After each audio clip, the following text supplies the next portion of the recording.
Mesdames, Messieurs, bonjour. Il est midi à Dakar et partout ailleurs au Sénégal, 12h en temps universel. Bienvenue dans le grand journal de la RFM. Souleymane Niang. Au sommaire de cette édition, les fortes pluies qui se sont abattues hier et leurs conséquences directes et indirectes. Un enfant est mort noyé dans un bassin de rétention de Kaffrine hier. Plusieurs quartiers de Thiès inondés. Le plan Orsec déclenché mercredi démarre effectivement demain. 2 tonnes et demie de drogue et une importante quantité de faux médicaments incinérés hier à Kaolack, des produits illicites saisis par la douane, même des agents de l'État parmi les trafiquants, Gossas, Karang et Toubacouta particulièrement touchés. Demande de liberté conditionnelle de Mbaye Touré et Yaya Bodian dans l'affaire de la caisse d'avance de la ville de Dakar. La demande sera finalement déposée lundi. Question dans ce journal, Khalifa Babacar Sall pourrait-il bénéficier d'un éventuel avis favorable à ses co-détenus? Notre reportage sur Massalikul Djinan à 7 jours de l'inauguration de la grande mosquée Mouride. Nous nous intéressons à l'avis des riverains qui parlent d'ores et déjà de bon ménage. Pour les titres de l'actualité internationale, Anna Rocha, bonjour. Bonjour Souleymane, bonjour à tous. Saisi de 3000 exemplaires du quotidien mauritanien Le Rénovateur, son directeur de publication réagit. Cher Tidiane Dia dit ignorer les raisons de cette saisie par la douane mauritanienne. Vous l'entendrez. 31e vendredi de mobilisation en Algérie, la tension monte, la population est inquiète. Et puis en Tunisie, les islamistes d'Ennahda vont soutenir Kais Saied pour le second tour de la présidentielle. Face à lui, il sera face à l'homme d'affaires Nabil Karoui en prison pour fraude fiscale. À tout à l'heure pour le développement de ces titres, Anna Rocha. À présent, les titres sport avec vous, cher Tidiane Diagne. Bonjour. Bonjour à vous, Souleymane Niang. Bonjour à tous. Sadio Mané va-t-il devenir le joueur le plus cher de Liverpool? Les Reds proposent une somme qui fera de l'enfant de Bambali le joueur le plus cher de l'effectif avec 149 millions par semaine. Peut-être une avance pour le Ballon d'Or avec Mohamed Salah. Nous allons aussi parler dans ce journal du championnat d'Afrique des Nations, le CHAN. Le Sénégal qui va croiser la Guinée demain. Ce sera à partir de 17h au stade La Dior de Thiès. Un match que vous pourrez suivre en direct sur les ondes de la radio Futur Média. Le déroulement de ce menu dans quelques instants, cher Tidiane Diagne. Et puis, point de vue, nous ferons l'évaluation du programme décennal de lutte contre les inondations.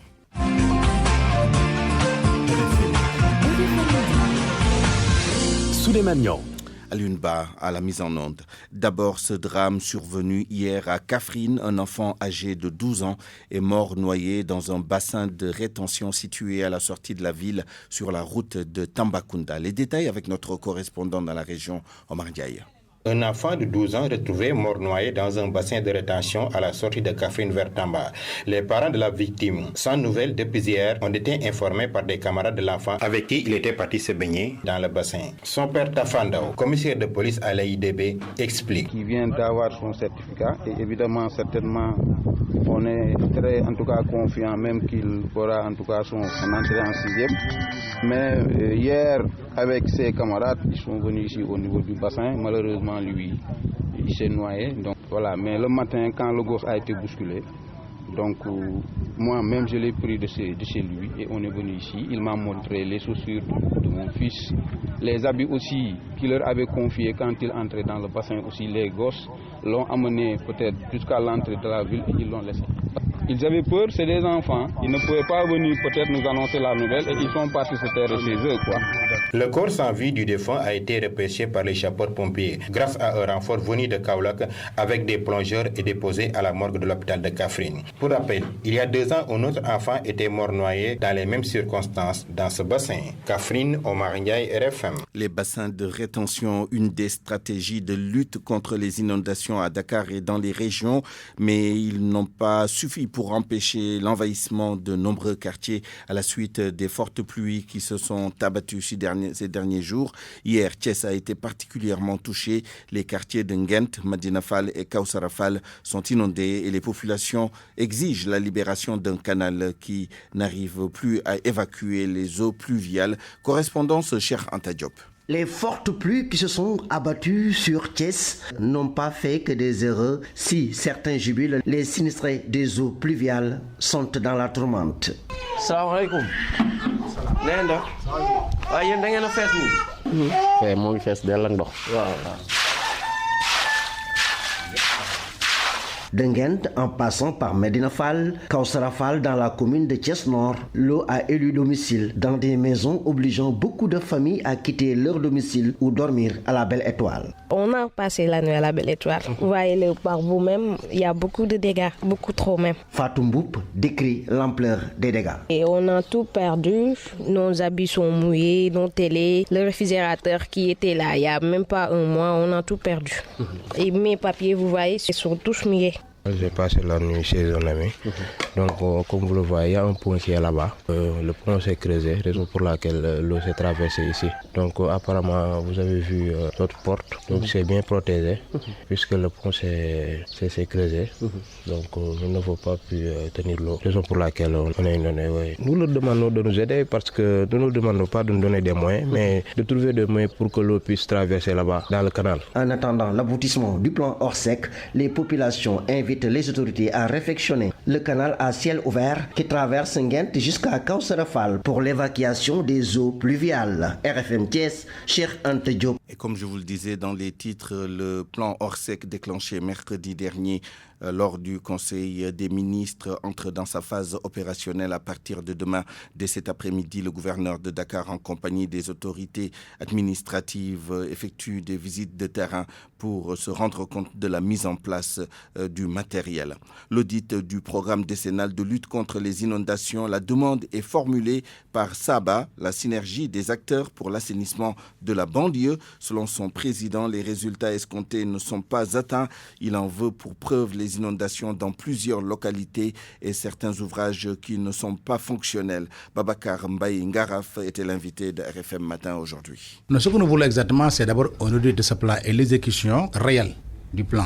Parce que c'est un plan décennal qui a été lancé en 2012 et qui normalement devrait prendre fin en 2022. Aujourd'hui, en 2019, nous avons déjà consommé les 70% de ce temps. Mais malheureusement, nous n'avons pas l'impression d'avoir les 70% de réalisation. Autrement dit, au regard des avancées significatives que Macky Sall a héritées en matière de conditions d'inondation, nous avons estimé qu'il fallait un peu d'effort pour que les inondations soient définitivement éradiquées au Sénégal. C'est vraiment triste que 7 ans après, qu'on revive encore les situations que nous avons connues en 2005-2009. En résumé, il nous faut impérativement et en urgence un audit de ce plan qui a englouti 700 milliards de Sénégal. Parce que les résultats escomptés ne sont pas encore au rendez-vous. Il y a des ouvrages qui ont été construits, mais malheureusement, faute d'entretien, ces ouvrages ne sont pas aujourd'hui fonctionnels.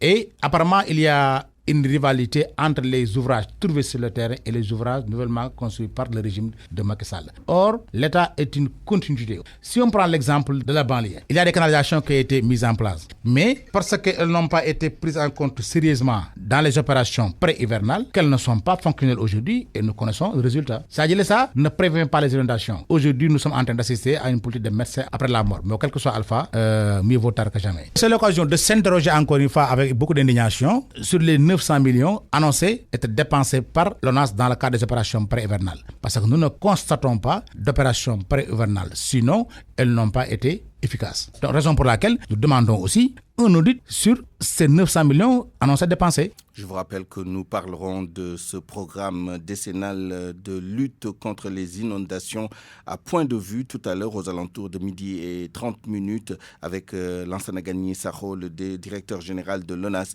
et Idriss Diallo, le maire de Dalifort. Il est midi et bientôt 10 minutes. RFM, la radio de toute l'actualité. 2 jours de fermeture du marché Castor pour un grand nettoyage des lieux. C'est une décision du ministère du Cadre de Vie. Nous avons fait un tour ce matin dans ce quartier et les populations apprécient positivement cette initiative qui vient à point nommé, disent-elles. Mais ces riverains veulent que cette action soit inscrite dans l'agenda mensuel du ministère en charge du Cadre de Vie. Suivons le reportage de Amadou Sabarba et Virginie Léontine Sagna. Mbayeng Diallo habite le quartier Castor 2, non loin du marché. Devant sa maison, sirotant son café tout bas, cette dame n'a même pas attendu la fin de la question pour saluer la fermeture du marché pour nettoyage. Nous sommes contents qu'on nettoie le marché parce que nous, les habitants de Castor, nous sommes fatigués parce que dans le marché, il y a beaucoup d'agresseurs, des voleurs, beaucoup de saleté. Il faut beaucoup nous aider, la propreté et les agresseurs. Nyorsen, un autre habitant du quartier qui partait au travail, s'est dit satisfait de cette décision des autorités mais il souhaite que celle-ci soit pérenne. Je l'apprécie beaucoup parce que je passe souvent dans le marché, mais c'est un peu sale quand même. Oui, que ce soit vraiment quotidien, quoi. Hebdomadaire peut-être. Ahmadou Mbodj et Ibou Ndoye s'inscrivent dans ce même registre.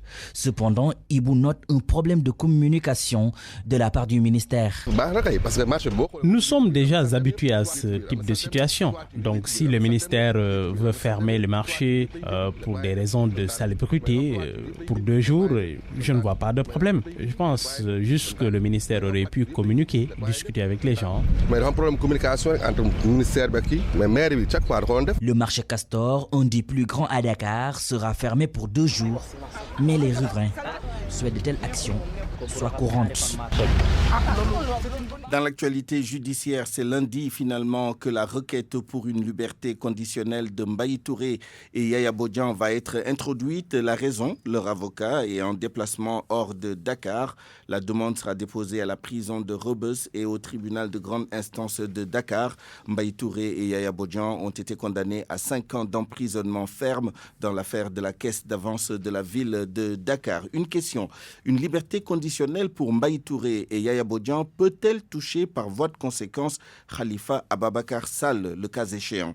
Tous les 3 ayant été jugés dans le même dossier. Georges Tchété Diop a recueilli l'éclairage d'un juriste sur le sujet.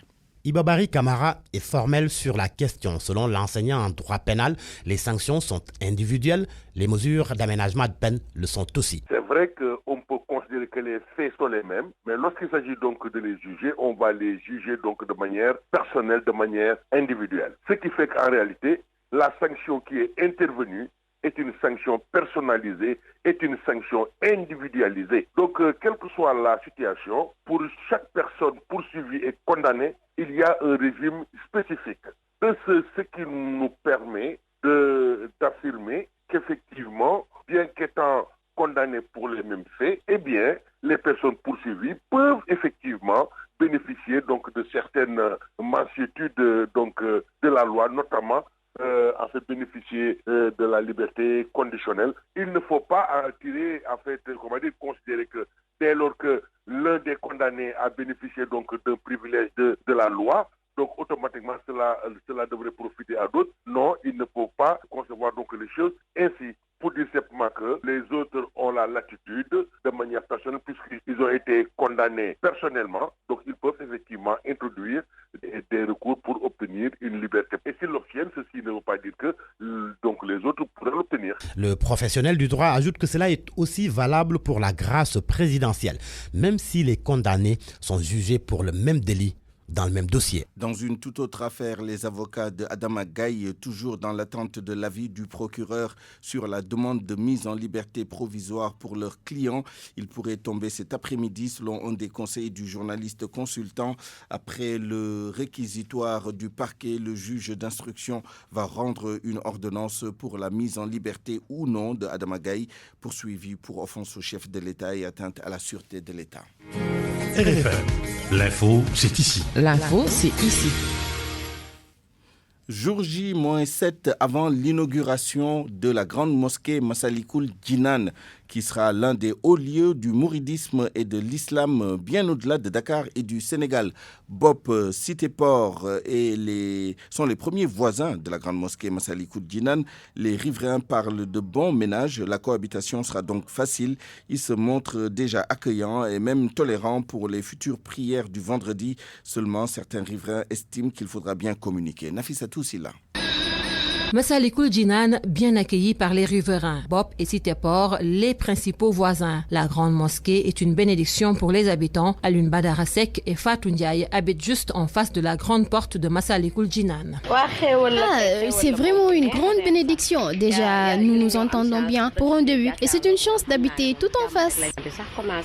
Je pense que c'est une bénédiction d'avoir tous les vendredis arrêté. Même cette rue-là, Cheikh Ahmed Bamba, temporairement, le vendredi de midi jusqu'à 15h, arrêter la circulation. C'est paisible de vivre ça. J'adorerais voir ça, que les gens marchent en état non natte et prier. Pour cette autre voisine qui préfère garder l'anonymat, c'est merveilleux de vivre juste à côté et c'est une obligation d'être accueillant. Vraiment, on ouvre tout à tout musulman. Il y en a qui viennent ici pour faire des ablutions, pour utiliser les toilettes, pour se reposer un tout petit peu. Ça ne nous dérange pas. Tous les vendredis, partout dans le monde musulman, on est obligé d'accepter ça. C'est une question de 10 à 15 minutes, c'est des doigts, c'est pour tout le monde entier. C'est une obligation d'accepter ça. Alioune Badara reste convaincu que pour un bon voisinage, il faut cependant une bonne communication. Il faut éviter que ça devienne un marché. Ça peut être dérangeant pour ce côté sacré religieux et même pour les voisins. Et essayer aussi d'avoir des compromis avec toutes les mosquées qui sont aux alentours. C'est très important. C'est une médiation avec ces diversités, confréries qui sont aux alentours. Moi, je pense que c'est une bénédiction d'avoir la mosquée parce que nous sommes les premiers à être vraiment voisins, mais en même temps doivent prendre soin. La grande mosquée Massalikul Jinan est un cadeau du ciel pour les riverains et fidèles musulmans qui se disent obligés de veiller sur un bon vivre ensemble.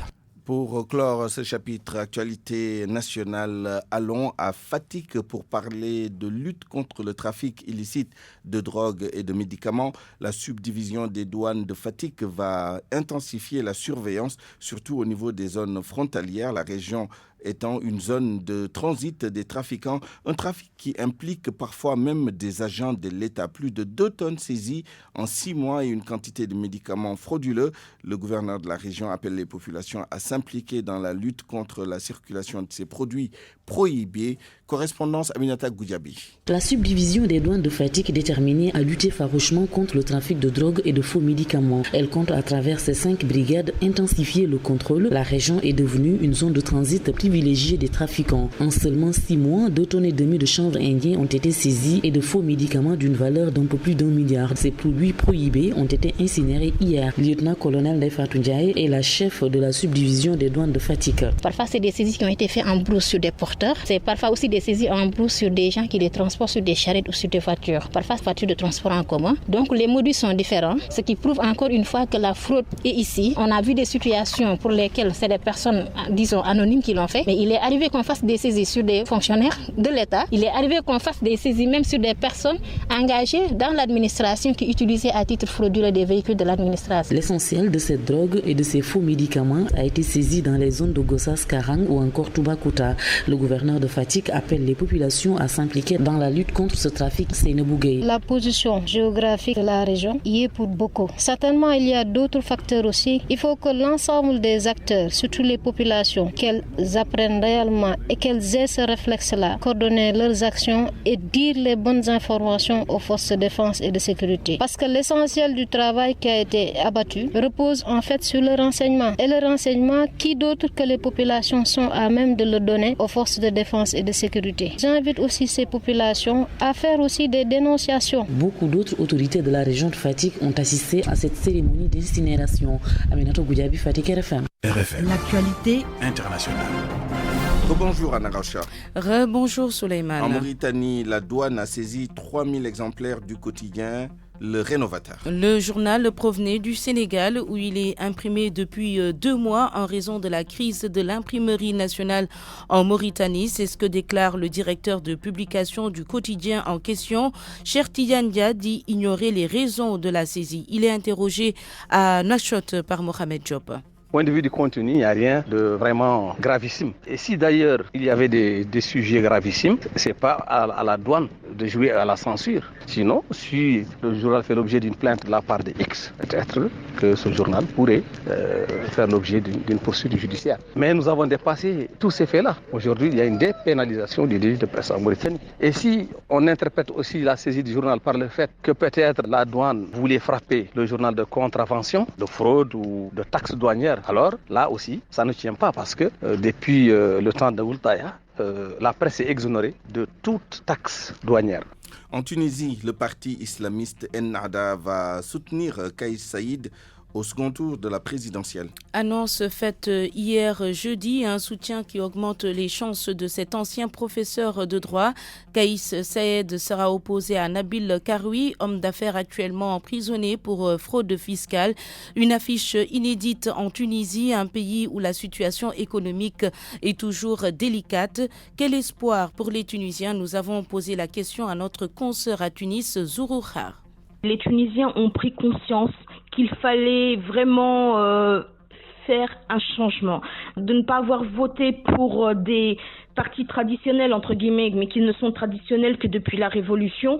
C'est déjà un grand pas vers leur prise de conscience. Ils ont essayé avec des partis qui étaient proches du bourguibisme, etc. Ils ont vu ce que ça avait donné depuis la Révolution, disons depuis 2014, puisque les premières élections ont eu lieu en 2014 véritablement. Ils ont pris conscience. Donc, changer, autant prendre des personnes, entre guillemets, nouvelles, que de miser encore sur des personnes qui continuent à pratiquer la politique de ceux qui les ont précédés.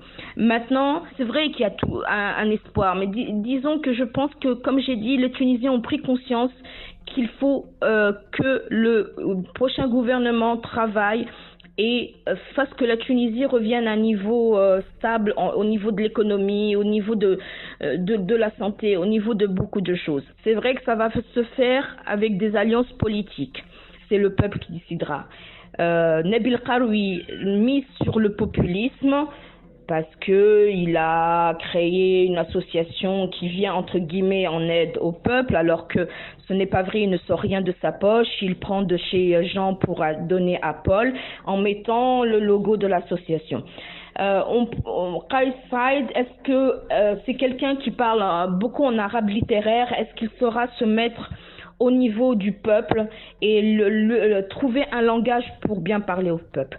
Donc maintenant, on attend le deuxième tour. Ce n'est pas que le meilleur gagne, c'est plutôt celui qui va remettre la Tunisie sur les rails gagne. Et c'est tout ce que les Tunisiens espèrent. Et je précise, Souleymane, qu'on ne connaît toujours pas la date précise pour ce second tour de la présidentielle en Tunisie. Ce sera entre le 6 et le 13 octobre prochain en Algérie. Un 31e vendredi de mobilisation sous haute tension. La population est inquiète puisque les routes qui mènent à Alger ont été bloquées pour empêcher les manifestants de se rendre dans la capitale algérienne. 2 étudiants et un militant politique arrêtés en début de semaine ont été placés en détention provisoire selon RFI. En France, 3 mois de prison avec sursis requis contre Jean-Luc Mélenchon. C'est dans l'affaire de la perquisition mouvementée chez la France insoumise. Le chef du parti est poursuivi pour acte d'intimidation envers un magistrat et un dépositaire de l'autorité publique, mais également pour rébellion et provocation. Cela fait suite donc aux incidents qui avaient émaillé une perquisition en octobre au siège de la dite formation politique. Des amendes ont par ailleurs été requises contre les 5 autres prévenus. Merci Anna Rocha. Parole aux auditeurs. L'actualité, qu'en pensez-vous? Moi, je pense que vous devez. Réagissez dans nos éditions d'information sur l'actualité. Bonjour. Du lundi au vendredi, vous avez la parole sur RFM. Point de vue aujourd'hui sur l'évaluation du programme décennal de lutte contre les inondations. Nous parlerons du sujet avec Lassana Gani Sakho, le directeur général de l'ONAS, et avec Idrissa Diallo, maire de Dalifort. RFM Sport. Chatidiane Diagne, rebonjour. Rebonjour à vous, Souleymane. L'actualité des sports avec la revalorisation salariale de Sadio Mané. Liverpool fait une grosse proposition pour garder encore sa pépite sénégalaise. Bien sûr, Liverpool a ouvert des discussions avec l'attaquant Sadio Mané sur un nouvel accord de 5 ans et demi. Ce contrat, si toutefois il est signé, fera de Mané le joueur le plus cher de l'effectif des Reds devant Salah, avec une rémunération hebdomadaire de près de 150 millions de francs CFA. Aliou Goloko, notre confrère par ailleurs, membre de la commission média communication de la Confédération africaine de football, qui suit de très près le football au niveau de l'Europe, pense que c'est amplement mérité par l'enfant de Bambali. La proposition de contrat avec revalorisation salariale faite à Sadio Mané par Liverpool est une marque de confiance. Mais c'est parce que aussi Sadio est un joueur qui a pris une nouvelle dimension au sein déjà de l'effectif de Liverpool, mais tout simplement sur le marché mondial des transferts. C'est un joueur assez convoité, notamment par le Real Madrid, ça tout le monde le sait. Mais au-delà de ça, l'année dernière, il a été l'atout majeur offensif de cette équipe de Liverpool. Donc c'est une manière pour Liverpool de sécuriser un joueur sur lequel ils peuvent compter tous les jours et qui n'a pas encore fini de progresser. La marche de progression de Sadio Mané est aussi énorme que son talent. Donc moi je ne suis pas surpris au-delà de ça aussi. Et ça c'est une explication purement métaphysique si vous voulez. Et le fait que ce garçon s'investit pleinement dans le social, essaie de redistribuer ce qu'il gagne au niveau du football, ne peut avoir qu'un retour bénéfique sur lui. Et tant qu'il continuera à être aussi talentueux, à être aussi exemplaire sur le terrain, mais également à aider sa famille, ses proches et son pays, il n'y a pas de surprise que ce garçon aille encore plus de l'avant. C'est quasiment... tout mérité, je pense, cette proposition, mais c'est aussi très valorisant pour un joueur sur lequel Liverpool compte encore et qui a fini de mettre le monde entier d'accord sur son talent. Nous parlons à présent des éliminatoires des championnats d'Afrique des Nations 2020, match aller du dernier tour. Les Lions locaux qui croisent demain la Guinée. La confrontation va se dérouler au stade Lat Dior de Thiès à partir de 17h. Pour rappel, en 2016 et en 2017 et en 2018 plutôt, le Sili local a barré la route au Sénégal pour une qualification en phase finale du championnat d'Afrique des Nations. Nous allons écouter l'analyse du doyen Abdoulaye Diaw. Il était ce matin dans RFM Matin. Serigne Saliou Dia et ses joueurs sont rentrés de 2 matchs à partir desquels on peut encore faire crédit à cette équipe du Sénégal. Évidemment, qui ne jouit pas de la meilleure des préparations parce qu'une équipe nationale se prépare dans la compétition, dans un championnat. Au Sénégal, on ne joue pas. Bon, ils se sont trouvés des sparring partenaires à partir desquels ils ont affiché la santé et la bonne forme ces temps-ci en allant gagner et en Gambie et en Côte d'Ivoire, rester dans la dynamique à Thiès, se mettre en sécurité avant le voyage à Conakry. Il y a des possibilités, c'est vrai, de passer cette fois-ci, d'autant que, chez nos parents guinéens, il y a aussi de temps en temps quelques écorchures qui font qu'on ne peut pas rester au summum toute l'année, tout le temps. Et voilà comment la manche aller qui se joue à Thiès doit pouvoir préparer la manche retour à Conakry. On croise les doigts et on espère faire un assez bon résultat à Thiès demain, tout en comptant, c'est vrai, sur la bonne mobilisation des Thiessois qui sont aussi à féliciter. Chaque fois que le programme les interpelle, ils font le plein, même pour Génération Foot, il y a cela quelques semaines. Alors c'est dans cette dynamique qu'ils peuvent réaliser un assez bon résultat devant le Sili de Guinée. Basketball, après un long moment de pause, les compétitions locales reprennent ce week-end. Avec la Coupe du Sénégal chez les dames, demi-finale samedi à Saint-Louis, au stade Joseph Gueye précisément. À 17h, le Saint-Louis Basket Club fait face au Dakar Université Club dimanche à Marius Ndiaye. À 20h, AS Ville de Dakar contre AS Fonctionnaire. La manche retour de ces demi-finales de la Coupe du Sénégal chez les dames est prévue pour jeudi prochain. Nous parlons du tournoi qualificatif olympique. Il s'agit de handball avec le comité local qui est en train d'être installé en ce moment au ministère des Sports. Retenez que le Sénégal organise cette compétition à compter du 27 de ce mois. Et puis nous allons terminer avec nécrologie, le football saint-louisien qui est en deuil. Décès ce matin de Djibi Gueye, ancien sociétaire de la Saint-Louisienne. Djibi Gueye fait partie de la génération qui avait réussi le doublé Coupe Championnat. C'était en 1966. Merci, cher Tidiane. Merci à vous, Souleymane.